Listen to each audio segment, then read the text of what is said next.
The CIA's main concern in Africa was to prevent the Soviets from gaining any sort of stronghold in the continent, and efforts were focused on one huge country at the heart of the region, the Congo. Within days of formal independence, Congo was in complete turmoil. Patrice Lumumba, who was the prime minister at that stage, was asking the Soviets to help. There were hundreds of Soviet advisors flying into the airport and who were then broadcasting propaganda to the Congolese army.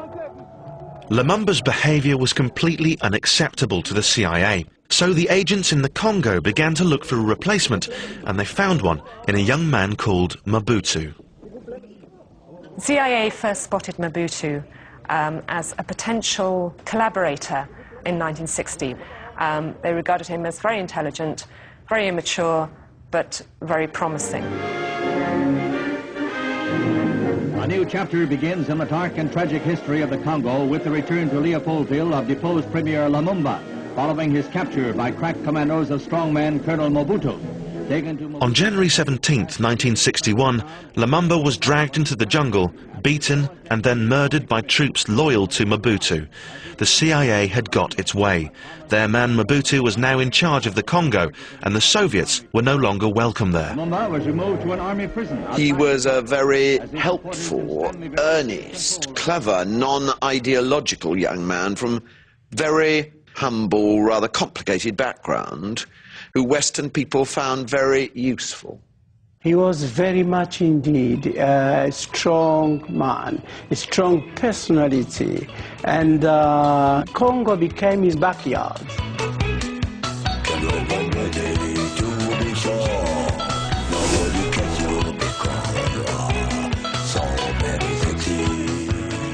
He had everything for himself. He controlled everything himself. And thus he became, even at the time, even the more richest guy on earth.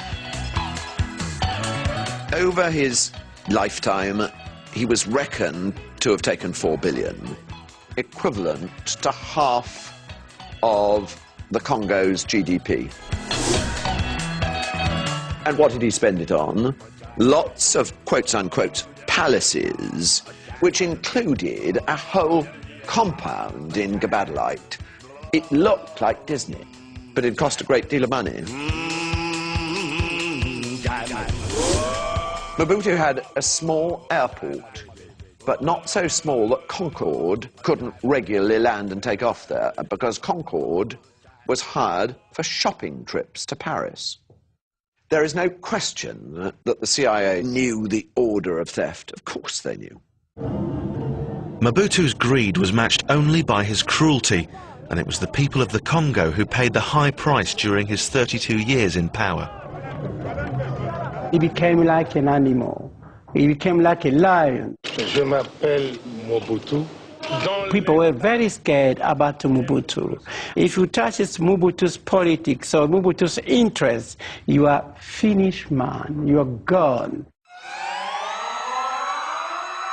I think if you look back, what becomes harder and harder to defend is the fact that the CIA kept supporting Mobutu until the 90s. I find that astonishing. Today, Congo is a source of tremendous instability. It's had a civil war that has led to 3.7 million deaths. It is one of the most unstable, poorest and most anarchic countries in Africa.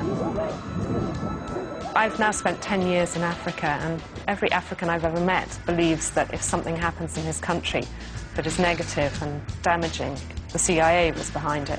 But they have good reason to think that, because the CIA did intervene time and time again.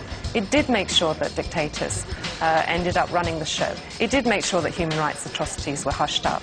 So the paranoia that is still there, which makes every African you meet think that the CIA is probably behind that, is completely justified.